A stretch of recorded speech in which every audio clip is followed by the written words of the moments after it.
میں بھی جب طلات میں گیا نا، 2 مہاراج سے ملاقات ہوئی، دونوں کی شادی نہیں ہوئی تھی. ایک تو ینگ تھے ذرا، دوسرے تھوڑے ایجڈ تھے، ان کا انٹرویو نہیں آیا. تو وہ بھی نہیں، اتنے بڑی عمر کے ہو گئے، ان کے بچے گھوم رہے ہیں وہاں. میں نے بار بار پوچھا یہ بچے آپ کے ہیں؟ کہنے نہیں میرے نہیں ہے. پھر میں نے پوچھا یہ بچے آپ کے ہیں؟ کہنے میرے نہیں ہے. بھائی میں نے تو شادی نہیں کی. ایک دم میرے شوق ہوا. میں نے کہا بھائی مہاراج کیا کر رہے ہو؟ قال النبی صلی اللہ علیہ وسلم تزوجوا ولا تکونوا کرہبان النصارى، نکاح کرو عیسائیوں کے پادریوں کی طرح نہ بنو. کیا کرتے ہیں؟ واتقوا اللہ الذی تساءلون به الارحام. دولہا دلہن کو سمجھایا جا رہا تھا انسان کے بچے بن جاؤ. یہ خطبہ ایسا ہے، آپ نیٹ پہ لکھو اس کا ترجمہ آ جائے گا. پنڈت جی کے الفاظ لکھو تو نیٹ بولے گا پتہ نہیں کیا بول رہا ہے بھائی، تو میرے کو سمجھ میں نہیں آ رہا. صحیح ہے نا؟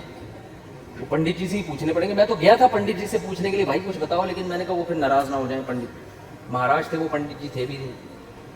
پتہ نہیں مہاراج میں پنڈت جی میں کیا فرق ہوتا ہے. وہ ان کے مفتی اعظم ہوتے ہوں گے شاید پنڈت، اور مہاراج نارمل مولانا ہوتے ہوں گے، تو شاید یہ ہوتا ہو، واللہ عالم. خیر، پھر اللہ نے کیا فرمایا؟ دوسری آیت جو پڑھی جاتی ہے، یا ایھا الذین آمنوا اتقوا اللہ وقولوا قولا سدیدا. ایمان والو اللہ سے ڈرو اور ہمیشہ سیدھی سیدھی بات کیا کرو. کیا کیا کرو؟ یہ نہیں کہ سچی بات. قولوا قولا صادقا نہیں کہا اللہ نے، قولوا قولا سدیدا. سدیدا مطلب سیدھی سیدھی، ٹیڑھی میڑھی آڑے ترچھے نہیں چل باتیں نہیں کیا کرو. اس سے فائدہ کیا ہوگا؟ یصلح لکم اعمالکم، تمہارے اعمال کو درست کر دے گا. یہ میاں بیوی کو سمجھایا جا رہا ہوتا ہے کہ ابھی سے نا سیدھی بات کرنا سیکھو. ٹوپیاں گھمانا، شوہر بیوی کو ٹوپیاں، بیگم میاں کو، پوری زندگی کس پہ چلتی ہے؟ ٹوپیاں. سیدھی بات کرتے ہی نہیں. سسرال سے الگ آڑی ترچھی باتیں، سسرال والے داماد سے الگ، بیٹی سے الگ. گھروں میں جو آگ لگتی ہے وہ سیدھی باتیں کرنے سے لگتی ہے، آڑی ترچھی باتیں کرنے سے. جھوٹ پلو گھماتے ہیں باتوں کو، صحیح بات ہی نہیں کرتے. تو اس سے کیا ہوتا ہے؟ اعمال خراب ہونا شروع ہو جاتے ہیں. جب آدمی کو پتا ہوتا ہے نا مجھ سے کوئی پوچھے گا تو مجھے سچ بولنا پڑے گا، تو وہ کام ہی ایسا نہیں کرتا کہ جواب دہی ممکن نہ ہو اس کے لیے. تو یہ میاں بیوی کو تمیز سے نصیحت کی جاتی ہے. اور پھر حدیثیں پڑھی جاتی ہیں، النکاح من سنتی، نکاح میری سنت ہے. فمن رغب عن سنتی فلیس منی، جو میری سنت پہ نہیں چلے گا وہ مجھ سے نہیں ہوگا. دولہا کو حوصلہ افزائی کی، تو بیٹا زندگی میں پہلی دفعہ کوئی انسان ڈھنگ کا کام کر رہا ہے، تو نبی کی سنت کو بولتے کیوں نہیں بھائی، زندہ کر. اور اتفاق کی بات ہے دوسری شادی میں بھی یہی خطبہ ہے، تیسری میں بھی اور چوتھی میں بھی. کیا مطلب؟ دوسری میں بھی اس کو اپریشیٹ کیا جاتا ہے، سنت کر رہا ہے، تیسری میں بھی چوتھی میں بھی. سمجھتے؟ یہ ویسے ہی درمیان میں جنرل نالج کے لیے ایک بات آ گئی. میں آپ کو بتایا اس ٹاپک پر آج کل بالکل بھی نہیں بولتا. تو آگے اللہ تعالیٰ آگے کیا حدیث میں جو خطبے میں پڑھا جاتا ہے، قال النبی صلی اللہ علیہ وسلم تزوجوا الودود الولود فإنی مباہی بکم الامم. ایسی عورت سے نکاح کرو محبت کرے اور تمہیں اولاد زیادہ دے، میں قیامت کے دن تمہاری کثرت پہ فخر کروں گا. میاں بیوی کو سمجھایا جاتا ہے نسل مت روکنا، تمہارا ملاپ پائیدار، کامیاب، خوشیوں بھرا اور آخرت میں ترقی کا سبب جب ہی ہو سکتا ہے جب تم دونوں اولاد کی کثرت چاہو. شروع میں ہی چاہتے ہیں کہ ہمارے اولاد نہ ہو، اس کی بھی نفی کی گئی. اور کیا پڑھا جاتا ہے خطبے میں؟ وقال النبی صلی اللہ علیہ وسلم تزوجوا ولا تکونوا کرہبان النصارى، نکاح کرو عیسائیوں کے پادریوں کی طرح نہ بنو. میں بھی جب طلات میں گیا نا، 2 مہاراج سے ملاقات ہوئی، دونوں کی شادی نہیں ہوئی تھی. ایک تو ینگ تھے ذرا، دوسرے تھوڑے ایجڈ تھے، ان کا انٹرویو نہیں آیا. تو وہ بھی نہیں، اتنی بڑی عمر کے ہو گئے، ان کے بچے گھوم رہے ہیں وہاں. میں نے بار بار پوچھا یہ بچے آپ کے ہیں؟ کہنے نہیں میرے نہیں ہیں. پھر میں نے پوچھا یہ بچے آپ کے ہیں؟ کہنے میرے نہیں ہے. بھائی میں نے تو شادی نہیں کی. ایک دم میرے شوق ہوا. میں نے کہا بھائی مہاراج کیا کر رہے ہو؟ اس میں پرانے کوئی ڈائلاگ یاد ہے نا، وہ مہاراج اس طرح کے ایک دم اسٹائل سے آتا تھا، وہ مہاراج تم میرے منہ سے کہیں مہاراج آپ اپنی ایج دیکھو تو کیسے ہی گزارا ہو رہا ہے. تو انہوں نے کہا بھائی ہم جو مندر کے لیے قربانی دیتا ہے نا. پھر اپنے پرانے والے مہاراج کی انہوں نے مجھے تصویر دکھائی، یہ میرے پیر تھے، ان کا میں نائب بنا تھا. تو جو اپنے آپ کو مندر کی خدمت کے لیے وقف کر دیتا ہے، شادی نہیں کرتا کہ بس مندر کی خدمت ہی کرنی ہے، وہ پھر اس مندر کا مہاراج بنتا ہے. تو ان کا مذہب ہوگا، میں ان پہ طنز نہیں کر رہا، وہ ان کا جو مذہب ان کو سکھاتا ہے. میں نے ان سے کہا لیکن مجھے تو موقع مل گیا، میں نے کہا آپ کا مذہب آپ کو یہ کہتا ہے کہ آپ شادی نہ کریں، ہمارا مذہب ہمیں یہ کہتا ہے کہ من رغب عن سنتی فلیس منی، نبی نے فرمایا جو نکاح نہ کر کے میری سنت سے اعراض کرے گا اس کا مجھ سے کوئی تعلق نہیں۔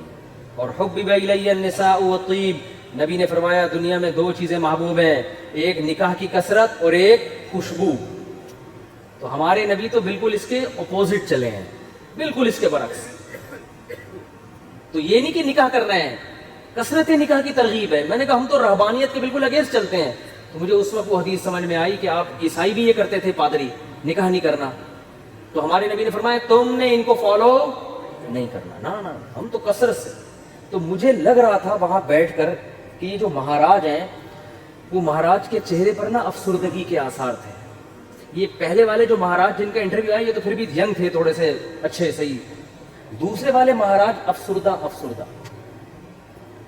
گھٹنوں میں بھی پرابلم، کچھ مسائل بھی تھے بیماریوں کے۔ تو میں مہاراج سے ریکویسٹ کرنے والا تھا کہ کر لیں شادی، یہ مسائل آپ کے نیچرل لائف کا کوئی آلٹرنیٹ نہیں ہے، مندر کی خدمت شادی کر کے بھی ہو سکتی ہے۔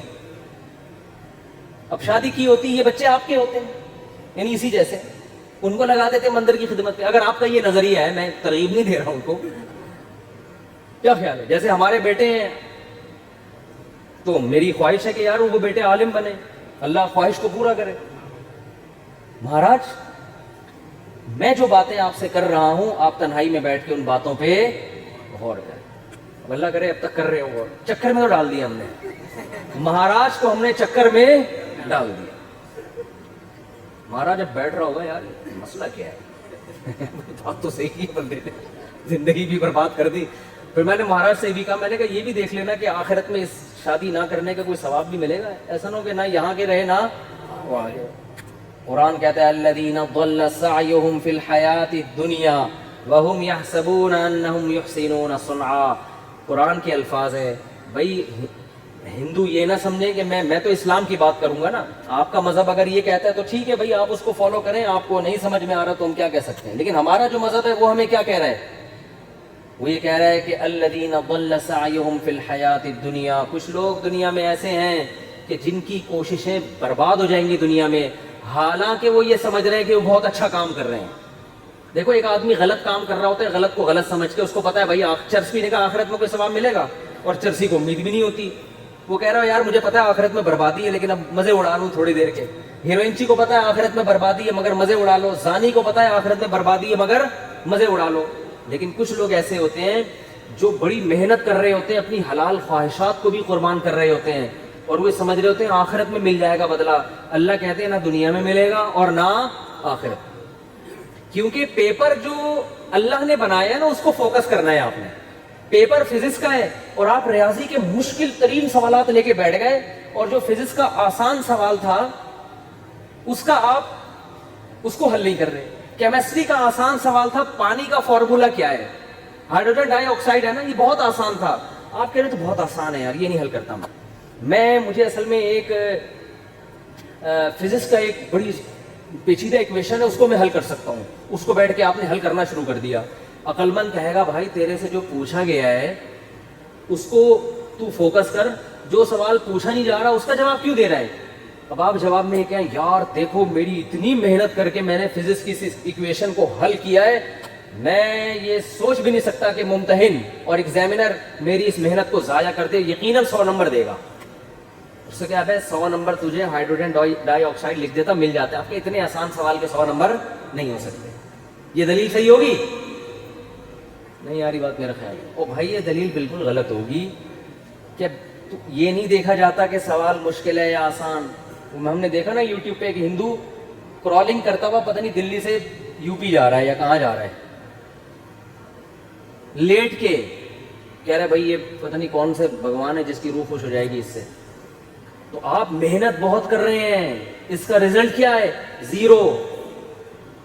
نبی صلی اللہ علیہ وسلم کو اطلاع ملی نا کہ ایک پیدل حج کرنے جا رہا ہے کوئی، منت مانی بھی اور طاقت بھی نہیں تھی، آپ نے فرمایا اللہ کو اس کی ضرورت نہیں ہے کہ تم اپنے آپ کو اس مصیبت میں ڈالو، یہ تو تمہاری اپنی تمہاری وہ ہے نا، اگر آپ میں استطاعت نہیں اور آپ پیدل جا رہے ہیں حج کرنے کے لیے، تو یہ وہ چیزیں جو آپ نے اپنے اوپر لازم کر لی ہیں۔ تبھی قرآن کہہ رہا ہے لا تحرموا طیبات ما احل اللہ لکم، جو پاکیزہ چیزیں اللہ نے حلال کر دی ان کو حرام مت کرو, اپنے اوپر خامخواہ کی پابندیاں مت لگاؤ.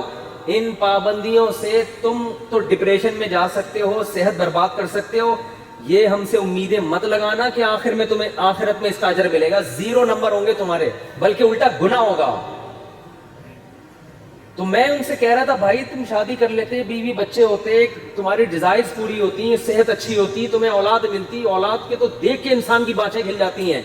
لیکن مہاراج کا اپنا نظریہ, وہ اپنی سوچ. بار یہ بات ہاں نکاح کے خطبے کی بات کر رہا تھا, تو نبی نے کیا فرمایا, تزوجوا ولا تکونوا کرہبان النصارى, نکاح کرو بھائی راہبوں کی طرح مت بنو. وہ سمجھتے ہیں نہ کر کے اللہ کو خوش کر لیں گے, ایسا نہیں ہے. نکاح کرنے سے اگرچہ تمہاری خواہش پوری ہو رہی ہے, تمہاری ڈیزائرز پوری ہو رہی ہے, تمہارے لیے ایک لذت کا سامان پیدا ہو رہا ہے, لیکن اس ڈیزائرز پوری کرنے سے اللہ ناراض نہیں ہوتا, بلکہ اللہ اور خوش ہوتا ہے. کیونکہ اللہ نے یہ رکھی اس لیے کہ تاکہ مرد عورت کے حقوق اٹھائے, ذمہ داریاں اٹھائے, اس کی اولاد کی تربیت کرے. اگر یہ ڈیزائرز پوری کرنے پر پابندی لگا دی جاتی, عورتوں کا بھی بیڑا غرق ہوتا اور تمہارا بھی, اور نسل بھی نہ بڑھتی جو اللہ چاہتا ہے.